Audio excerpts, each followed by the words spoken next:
Informan tua ini lumayan juga. Bukan dengan dia, tapi denganmu. Kita berdua punya anak lagi. Pada saat aku mengucapkan kalimat ini, hatiku dipenuhi rasa malu dan benturan terhadap batasan etika diriku sendiri. Tapi aku sudah tidak punya pilihan lain. Ini benar-benar keterlaluan. Bukan kamu yang mau anak, tapi Hehe yang minta aku punya anak. Hehe adalah putri yang kulahirkan bersama Xiaolu sebelum bercerai. Kini dia tinggal bersamaku dan suamiku Lao Xie.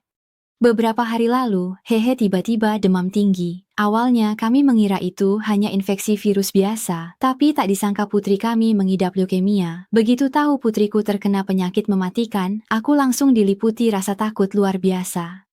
Untungnya, Lao Xie selalu menganggap Hehe seperti anak kandungnya, dan dalam situasi ini, dia terus mendampingi kami. Dia berusaha tetap tenang, mengatakan akan membelikan makanan kesukaan Hehe, dan mengingatkanku menjaga kesehatan. Namun, biaya pengobatan sangat besar tidak mampu kami tanggung. Satu-satunya yang bisa membantu Hehe hanyalah mantan suamiku, Xiaolu. Aku pernah menolak Xiaolu menjenguk putrinya bertahun-tahun, tapi saat ini aku terpaksa menghubunginya lebih dulu.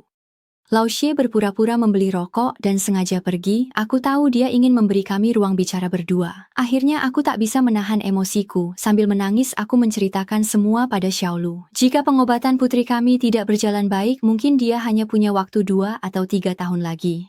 Aku memohon padanya untuk tes darah. Jika cocok, transplantasi sumsum tulang bisa segera dilakukan. Keesokan harinya, saat aku dan Lao Xie mengantar putri kami ke rumah sakit, melihat anak-anak lain yang menderita, seolah aku juga melihat siksaan yang mungkin akan dialami Hehe di masa depan.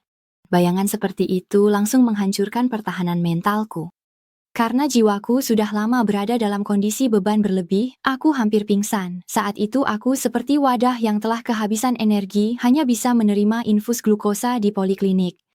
Malam itu, Xiaolu buru-buru datang dan bahkan membawa uang 10 juta yuan untuk biaya rawat inap. Penyakit anak ini harus diobati dengan cara apapun yang diperlukan. Uang bukan masalah.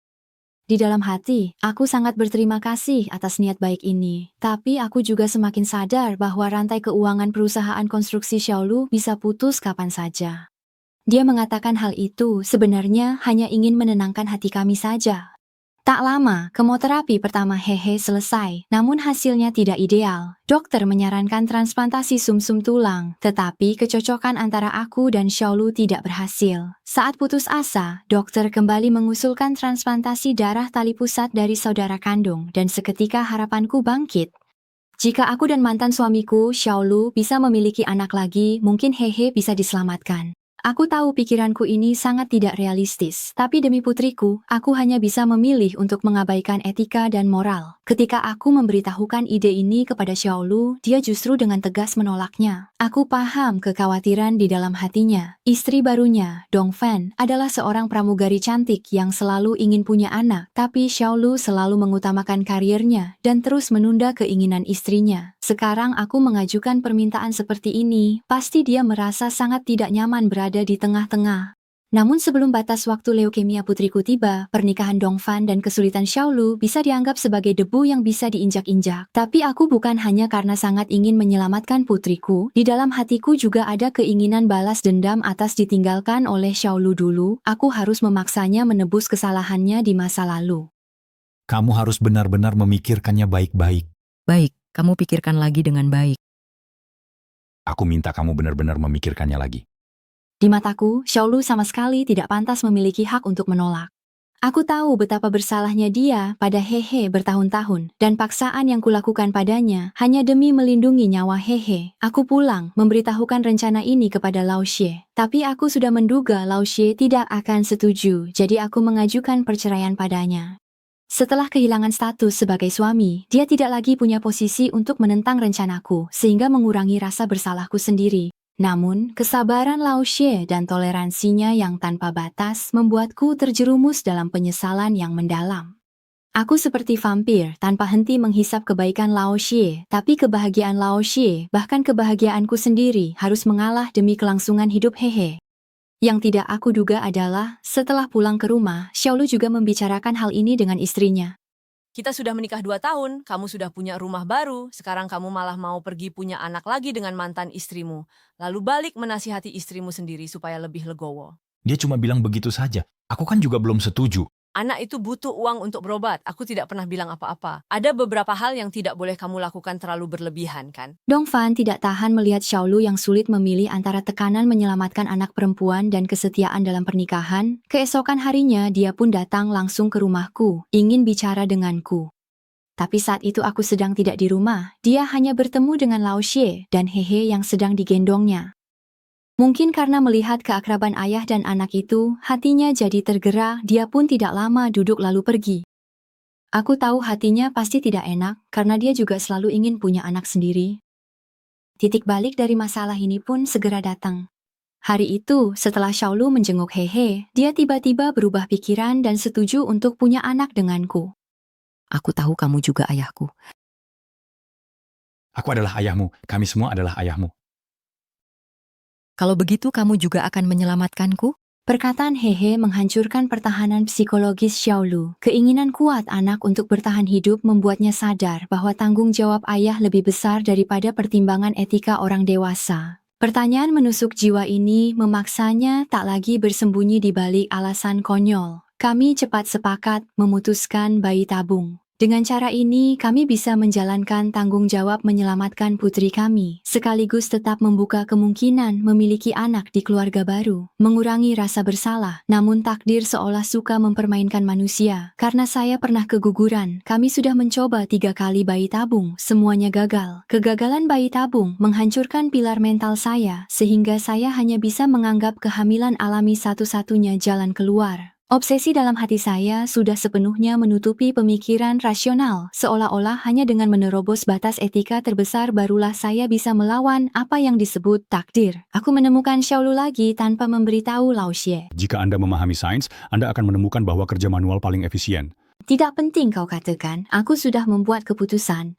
Ajari aku cara memberitahu Dongfan saat aku kembali. Jangan beritahu dia. Katakan saja padanya bahwa kita harus pergi ke rumah sakit dan mencoba lagi. Meizu, orang tidak boleh terlalu egois. Jika bukan karena hari ini, aku tidak akan datang memohon padamu, dan aku tidak akan pernah memohon padamu seumur hidupku. Saya akan memberitahu Anda ketika waktunya tepat. Saya tahu saya tidak adil pada Tuan Xie, tapi saya tidak menghentikan rencana itu. Sebaliknya, saya beralih ke persuasi diri ekstrim. Hanya jika kita berhasil menyelamatkan Hehe, kita membenarkan pengorbanan Lao Xie. Hanya dengan membujuk diri sendiri seperti ini, saya bisa sejenak menutup perasaan bersalah atas menyakiti orang lain. Hari itu, saya buru-buru meninggalkan rumah dan bersama Xiaolu pergi ke apartemen bekas yang saya sewa. Saya bahkan sengaja menata perlengkapan tempat tidur merah, meniru suasana malam pengantin baru. Di bawah bayang-bayang hitung mundur hidup Hehe, warna merah seolah menjadi bentuk perlawanan terakhir saya terhadap kenyataan yang suram. Suasana di dalam ruangan seperti saat kami pertama kali berkencan bertahun-tahun lalu, namun kali ini perasaan kami sangat berat, dan tindakan kami sudah pasti akan membuat keluarga baru ini hancur berantakan. Setelah kejadian itu, saya berpura-pura tidak terjadi apa-apa saat kembali ke rumah, mulai sibuk mengerjakan pekerjaan rumah menutupi kegelisahan. Saya tidak berani menatap mata Lao Xie, tapi dia sudah tahu sesuatu, tidak pernah menanyakan soal program bayi tabung.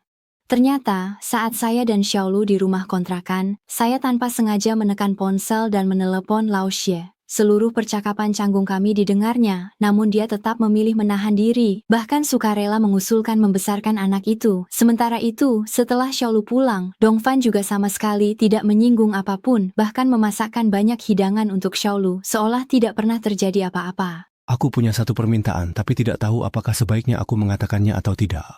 Apa itu? Setelah anak itu lahir, biarkan kita saja yang mengasuhnya dan katakan pada mereka untuk tidak memberitahu siapapun, cukup bilang anak itu adalah milikku, milik kita berdua. Setelah anak itu lahir, bawa dia pulang ke kampung halaman untuk merayakan tahun baru. Pada akhirnya, Lao Xie dan Dongfan sama-sama memilih untuk berkompromi dengan kenyataan, dan mereka telah mengorbankan begitu banyak demi itu.